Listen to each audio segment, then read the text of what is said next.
جلس الأصمعي ذات يوم في مجلس يحدث جلساءه، فأحب أثناء حديثه الاستشهاد بآية من القرآن الكريم، فقال: والسارق والسارقة فاقطعوا أيديهما جزاء بما كسبا نكالا من الله، وختم الآية بقوله: والله غفور رحيم.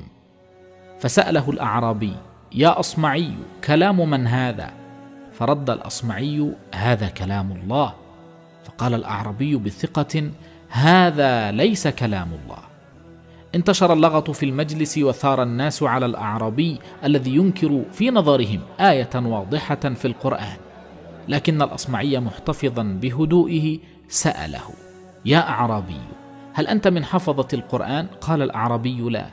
قال الأصمعي: هل تحفظ سورة المائدة، وهي السورة التي تنتمي إليها هذه الآية؟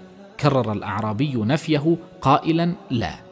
قال الأصمعي: إذن كيف حكمت بأن هذه الآية ليست من كلام الله؟ كرر الأعرابي بكل ثقة: أقول هذه الآية ليست من كلام الله. ومع ارتفاع اللغط أعاد الأصمعي قراءة الآية: والسارق والسارقة فاقطعوا أيديهما جزاء بما كسبا نكالا من الله، فوجد ختامها: والله عزيز حكيم.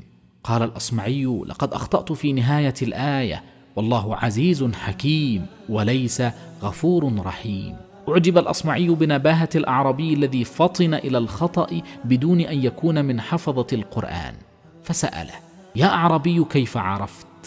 قال الأعرابي: يا أصمعي، والله عزيز حكيم، عز فحكم فقطع، ولو غفر رحم لما قطع.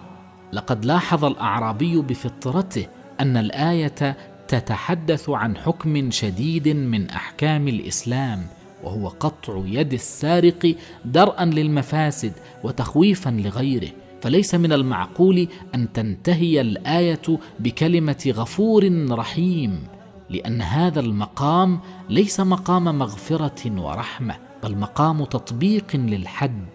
سبحانه عزيز حكيم.